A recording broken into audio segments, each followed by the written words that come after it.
Hello everyone. आज का हमारा एक छोटा सा टॉपिक और कर लेते हैं हम टाइप्स ऑफ कंपनीज़ के बारे में।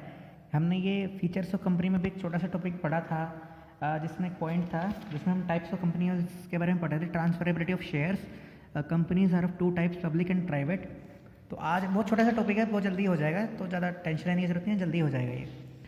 तो आज हम एक छोटा सा टॉपिक और ले रहे हैं, types of companies. There are two types of companies, दो टाइप्स की कंपनीज़ होती हैं, public companies and private companies. अब दोनों में डिफरेंस क्या होता है ये हम पढ़ेंगे। दोनों ही कंपनीज़ में 5 से 6 पॉइंट्स हैं जो आपको याद भी करने हैं, समझने भी हैं। आपको पता चल जाएगा, जो बहुत छोटे छोटे ऐसे पॉइंट्स हैं, जल्दी हो जाएंगे। तो पहला पॉइंट है प्राइवेट कंपनी का, कि प्राइवेट कंपनी होती क्या है। प्राइवेट कंपनी नॉर्मली वो होती है जिसमें पर्टिकुलरली सिंगल तो नहीं कह सकते, प्राइवेट इंडिविजुअल्स बिजनेस करते हैं। सभी ओनरशिप मैनेजमेंट उन्हीं की ही होती है, कंट्रोल सभी कुछ उन्हीं का ही होता है। जैसा कि पब्लिक कंपनी केस में होता है, पब्लिक कंपनी केस में क्या होता है कि मैनेजमेंट और ओनरशिप दोनों ही अलग अलग हाथों में होती है। ऐसा प्राइवेट कंपनी में नहीं होता है। एक सेकेंड। तो इसमें ऐसा नहीं होता है कि ओनरशिप मैनेजमेंट एक के ही हाथ में होती है। अब इसमें 5 कंडीशंस आपको फुलफिल करनी होती हैं। इसमें आपको आर्टिकल्स ऑफ एसोसिएशन सब कुछ बना के देना होता है। पहला पॉइंट है कि आप अपने शेयर्स को ट्रांसफ़र नहीं कर सकते हैं। जो पब्लिक कंपनी केस में अवेलेबल होता है कि आप अपने शेयर्स ट्रांसफ़र कर सकते हैं, सेल और परचेज कर सकते हैं। लेकिन प्राइवेट कंपनी के केस में अगर कोई शेयर्स है तो उसके ऊपर रिस्ट्रिक्शन होती है कि अपना आप राइट जो है ट्रांसफ़र नहीं कर सकते हैं। अगर आप शेयर ट्रांसफ़र कर लेते हैं तो वो पब्लिक कंपनी बच जाएगी इमीडिएट इफेक्ट से, प्राइवेट कंपनी नहीं रहेगी। अब प्राइवेट कंपनी में मिनिमम मेंबर्स 2 होने चाहिए और मैक्सिमम 200 हो सकते हैं। बल्कि कोई लिमिट है दोनों में ही, जैसे पार्टनरशिप में भी था कि मिनिमम 2 होने चाहिए और मैक्सिमम 50 होने चाहिए। प्राइवेट कंपनी केस में क्या है कि मिनिमम 2 और मैक्सिमम 200। ठीक है।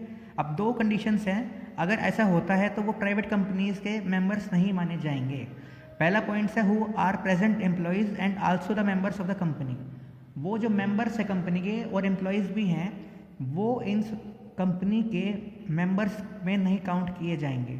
एक दूसरे हैं those people who are previously the employees of company as well as it members but now are no longer its employees but continue to be its members.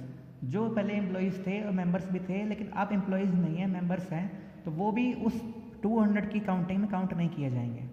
Third point है कोई shares और debenture जो है issue नहीं किए जा सकते हैं। पब्लिक से पैसा डिपॉजिट से नहीं लिया जा सकता है। बट पब्लिक से कोई डायरेक्ट इनका लिंक होता ही नहीं है, इन्वेस्टमेंट से ये कुछ होता ही नहीं है। पब्लिक में ये कुछ भी इशू नहीं कर सकते हैं, तो पब्लिक से पैसा जनरेट नहीं कर सकते हैं। वो सिर्फ पब्लिक कंपनी के केस में ही हो सकता है। मिनिमम पेड अप कैपिटल इनकी 1 लाख रुपए होनी चाहिए। मतलब कि 1 लाख रुपए से कम की इन्वेस्टमेंट में कोई भी कंपनी शुरू नहीं हो सकती है। कम से कम 1 लाख उसमें इन्वेस्टमेंट होनी चाहिए, जो कि टाइम टू टाइम बढ़ती हुई जाती है। जैसे कि 10 साल पहले अगर 1 लाख थी तो शायद हो सकता है कि आज 5 लाख या 10 लाख हो सकती है, लेटेस्ट रूल्स के according.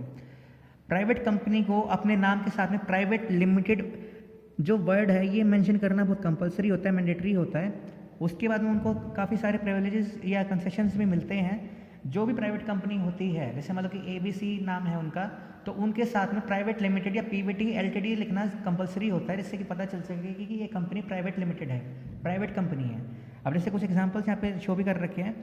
Automotive manufacturers private limited है, कारगिल इंडिया प्राइवेट लिमिटेड है, पार्ले प्रोडक्ट्स प्राइवेट लिमिटेड है। तो ये सारी प्राइवेट कंपनीज हैं।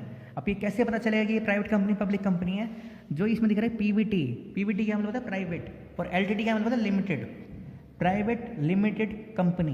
मतलब कि ये है प्राइवेट कंपनी है। The names of some main private और कंपनीज, जैसे कि हम कौन से फॉलो शो कर रखे हैं। तो ये था प्राइवेट कंपनी। अब हम आते हैं पब्लिक कंपनी के केस में, जो आपका काफ़ी इंपॉर्टेंट टॉपिक भी है। +2 का आपका अकाउंट्स में भी ये चीज़ आएगी आपकी, तो ध्यान से सुनना। पब्लिक कंपनी में क्या होता है कि कोई रिस्ट्रिक्शन नहीं है, आप शेयर किसी को भी ट्रांसफर कर सकते हैं, परचेज सेल कर सकते हैं। कोई मैक्सिमम लिमिट नहीं है आपके मेंबर्स की, जैसे कि उसमें था कि मिनिमम 2 मैक्सिमम 200। इसमें मिनिमम 7 है और मैक्सिमम अनलिमिटेड है, कितने भी आप मेंबर्स इसमें ले सकते हो। तो मेन इसका मतलब क्या होता है कि कितने भी आपके शेयर होल्डर्स जो हैं उसके ऊपर कोई बाउंडेशन नहीं कि आपको इतने ही शेयर होल्डर्स रखने हैं। शेयर होल्डर्स करोड़ों में भी हो सकते हैं, वही इसके ओनर्स होते हैं, मेंबर्स होते हैं। Has no restriction on inviting the public to subscribe to its shares and debentures और पब्लिक डिपॉजिट्स। पब्लिक कंपनी जो होती है, पब्लिक से पैसा जनरेट करने के लिए शेयर्स, डिवेंचर्स और पब्लिक डिपॉजिट जो है उसके थ्रू पैसा जनरेट कर सकती है। और has a minimum paid up capital share of 5 lakh rupees. मतलब 5 लाख से कम में कोई पब्लिक कंपनी शुरू नहीं हो सकती है।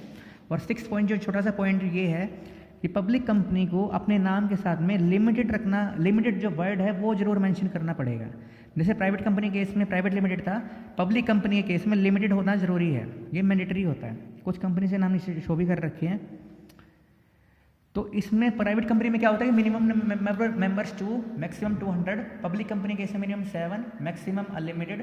प्राइवेट कंपनी के केस में क्या होता है कि आपको जो है रिस्ट्रिक्शन होती है ट्रांसफर ऑफ शेयर्स पे, पब्लिक कंपनी में कोई रिस्ट्रिक्शन नहीं होती है। प्राइवेट कंपनी में आप शेयर्स, डिवेंचर्स या पब्लिक डिपॉजिट्स के थ्रू पब्लिक से पैसा जनरेट नहीं कर सकते हैं, पब्लिक कंपनी में कर सकते हैं। प्राइवेट कंपनी में आपको प्राइवेट लिमिटेड रखना जरूरी होता है अपने नाम के साथ में, और पब्लिक कंपनी में सिर्फ लिमिटेड रखना जरूरी होता है। प्राइवेट कंपनी के केस में आपको minimum share paid up capital जो होती है वो 1 लाख रुपए होनी चाहिए, और पब्लिक कंपनी के केस में 5 लाख रुपए की होनी चाहिए। बस ये था छोटा सा topic, private companies and public companies. Thank you.